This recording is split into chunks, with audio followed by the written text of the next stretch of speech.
There are some stories that say she started sending poems to magazines when she was a teenager, but they're stories. We can't really find any proof of that.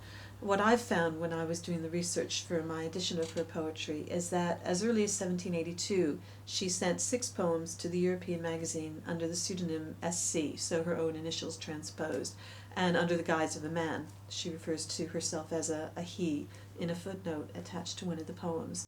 And so this shows that she was sort of serving an apprenticeship. She didn't start publishing under her own name until 1784. She's kind of testing the waters, I think, with these early poems. It was mainly to do with things that she had lost, longings for certain types of escape, poems to sleep, poems to nightingales, and also poems to her own talent. Her very first poem, which is untitled, it's just called Sonnet 1, talks about the muse that inspires her, and her feeling that the suffering that she undergoes actually leads her to write better poetry, so that in an odd sort of way she actually welcomes her suffering because it makes her a better artist than she otherwise would be. Where did you get this sense of herself from? I think it was self-developed. I think that she probably was what we might call artsy from a very young age, scribbling away, not necessarily keeping things. But I think she had a strong sense of her own talent, a strong sense of her own self. She must have been very confident in herself and worked to send it off as well at that Yes. time, when it wasn't a done thing for women to write anyway.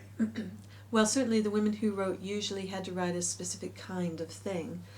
In some ways her poetry conformed, in other ways it was totally new, because she was displaying emotions that most women were expected to keep concealed. They were not meant to go out into public and say, pity me, or console me, or solace me, or anything like that. And her poems were laying bare a very deep emotional landscape. Her husband was not a lot older. He was in his late teens, early 20s. She was just on the verge of becoming a woman, and it was time basically to find her own household. So they searched around for what they thought would be a suitable husband, and she was married at 15. So it was pretty quick from her getting out of the house to her being married then. Yes, it was. And where did they find him? What was he like? Well, he was the son of a wealthy merchant, a wealthy London merchant, and that does mean that as a husband he was of a different class to her. She was landed gentry, he was wealthy trade, and so even at that age she probably felt that she was taking a bit of a step down. On the other hand, she was a dutiful daughter, she wanted to please her father, she probably felt the excitement of getting out on her own, living her own life. So she married him, his name was Benjamin Smith, moved to London, and almost immediately hated it. Hated being in London, hated being in the city, hated being surrounded by buildings and pollution and noise and crowds. They had 12 children altogether, spaced out over a period of about 20 years, started having the children almost immediately.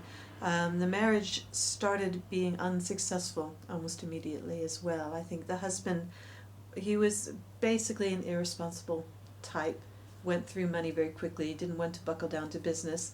Smith got along very well with her father-in-law, Richard. He respected her, I think, as an intelligent woman with a business mind. He actually employed her for a while as a kind of secretary. I think he gave up on his son. So the son kept going through loads and loads of money. Smith started having lots and lots of babies, and basically the money that was there at the beginning of the marriage that had made it seem like an advantageous match, it ran out. Well, he was imprisoned for debt. It was quite common for those in debt just to be thrown in prison until the debt could be paid. Wives didn't always, but could accompany their husbands to the prison, live with them there. The wives were allowed to go in and out. They weren't themselves actually imprisoned, but they would make their home with their imprisoned husbands. And quite often it was the wives' responsibility to somehow put the money together to get their husbands out. So the children, I think, went to relatives in the country. She went into the prison with him for 7 or 8 months, and partly the sonnets were published in an attempt to make some money to get him out. It was a novel called Emmeline. Some people pronounce it Emmeline. It was in certain ways a conventional tale of a young lady who was brought up an orphan, who had to make her own way in the world, who had to make her own life and her own fortune. and who fends off a variety of unsuitable suitors in order to find true love at the end. So it was a romance. It celebrated feminine sensibility. But even here you can start to see some unusual aspects in that the heroine is actually very strong-minded, has very strong emotions and very emotions over which she exerts a lot of control. So she feels deeply, but she doesn't always emote. On the other hand, Smith starts to include these very interesting male characters who can't contain their emotions, who aren't, say, the height of masculinity, who are presented as heroes, but who are very sensitive, who cry, who display their emotions, and who very much see the women that they want as pretty much equals, intellectual and emotional equals. That was quite far thinking for that time. Yes, she managed to make them appealing as novels by ticking some of the right boxes, but also by, I think, even at that early date, starting to push what was considered to be acceptable or attractive in a novel. And thereby, I think she created a fashion for that kind of heroine. And how did that sell? Did you know at the time, did it sell well? Or It sold very well, yes. Emmeline was, like the first edition of the sonnets, almost an immediate sellout, went very swiftly into a second edition.